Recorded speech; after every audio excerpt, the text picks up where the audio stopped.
হয়, আমি যিহেতু লাইভ সম্প্ৰচাৰ যোগেদি আপোনালোকক আমি ইতিমধ্যে দেখাইছোৱে বিহালীৰ যি বুৰৈ নদীত কেনেধৰণে খনন কাৰ্য চলে আৰু ইয়াতে মোৰ লগত এগৰাকী স্থানীয় ব্যক্তি আছে, মই তেখেতৰ পৰা জানিম। হয়, আপোনাৰ নামটো জনাওকচোন প্ৰথমে। নাম শুক্লাল মিৰ্ধা। শুক্লাল মিৰ্ধা। আপুনি ইয়াত কি কৰে? মই এনে খেতি বাতি কৰো, নদীৰ ওচৰতে থাকো আৰু এনেকাই মানে খেতি বাতি কৰো। তেতিয়া ইফালে আমাৰ নদী কাণতে আৰু পিছত নদী কাণত খেতি বাতি কৰোতে আমাৰ খেতিত অলপ ডিষ্টাৰ্ব লগাইছে। ডিষ্টাৰ্বটো কিয় হৈছে? আপোনালোকৰ যে খেতি কৰাত অসুবিধা কি কাৰণে হৈছে? অসুবিধা মানে এতিয়া আমাৰ নদীখন ইফালে বাৰেম আহি থাকে আৰু ইফালে বালি চালি লৈ যায় চবে, গাড়ী চাৰিটা এনেকা 5টা এনেকা আহে, সময়ত 10টাও হৈ যায়। মানে সিহঁতে খানে ক'ত? মানে ক'ত খানে? এই আগত খানে নেকি? আগত খানে, নদীতে খানে, খান্দাটো আগত খান্দে। মানে তলফালে তেতিয়া গাড়ী ফচি যায় বুলি কিনে নাহে, আগপিনি যায় খালি।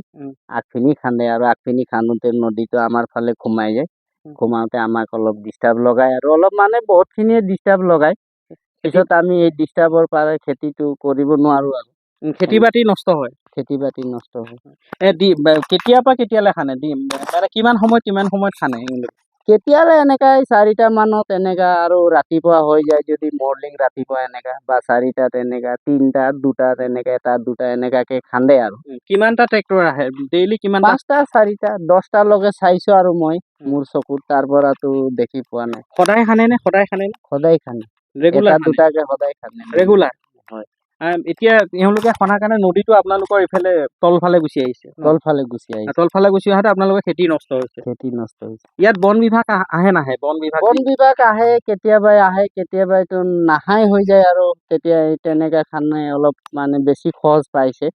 খৰচ পাই থাকোঁতে মানে লাহে নদীটো খান্দি ইফালে সোমাই গৈ আছে আৰু আমাক ডিষ্টাৰ্ব লগাইছে। মানে আপোনালোকৰ যথেষ্ট অসুবিধা হয়? যথেষ্ট অসুবিধা হয়। হয়, এইগৰাকী হৈছে এগৰাকী সাধাৰণ লোক, হাতী খোৱা এগৰাকী সাধাৰণ লোক।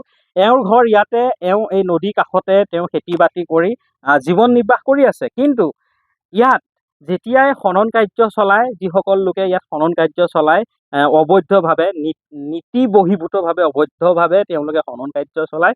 খনন কাৰ্য চলোৱাৰ লগে লগে যাৰ ফলত নদীখন তলফালে গুচি আহিছে। নদীখন তলফালে অহাৰ লগে লগে এওঁলোকৰ যি খেতি আছে, খেতিত পানী সোমাই খেতি নষ্ট হৈছে, যাৰ ফলত এওঁলোকৰ জীৱন নিৰ্বাহ কৰিবলৈ কঠিন হৈ পৰিছে। আৰু আমাৰ কেমেৰা সন্মুখতে স্পষ্টভাৱে কৈছে যে এওঁলোকৰ যথেষ্ট অসুবিধা হৈছে। কিন্তু এটা কথা মন কৰিবলগীয়া যে যিসকলে ইয়াত খনন কাৰ্য চলায়, তেওঁলোকে খনন কাৰ্য চলাই পুঁজিপতি হৈছে, ধন ঘটিছে, টকা ঘটিছে, পুঁজিপতি হৈছে। কিন্তু এইসকল এওঁৰ দৰে সৰ্বসাধাৰণ লোকৰ কিন্তু মাথাত মাধমাৰ সোধাইছে। এওঁলোকৰ জীৱন নিৰ্বাহ কৰিবলৈ এওঁলোকৰ অচল হৈ পৰিছে। এতিয়া আমাৰ এই প্ৰতিবেদনটো চোৱাৰ পিছত, আমাৰ এই ভিডিঅ'টো চোৱাৰ পিছত বিহালীৰ লগতে বিশ্বনাথ জিলাৰ যি বন বিভাগ আছে, বন বিভাগে কি ব্যৱস্থা গ্ৰহণ কৰে সেয়া লক্ষণীয় হ'ব। সেয়া আমি পৰৱৰ্তী সময়ত আমি দেখা পাম। আৰু আমিও আমাৰ এই প্ৰতিবেদনৰ জৰিয়তে আমি বন বিভাগক অনুৰোধ জনাম যে অতি সোনকালে ইয়াৰ যি অবৈধ খনন কাৰ্য চলি আছে তাৰ ওপৰত এক দৃষ্টিগোচৰ ৰাখি এইসকল মাফিয়াৰ ওপৰত ব্যৱস্থা গ্ৰহণ কৰক।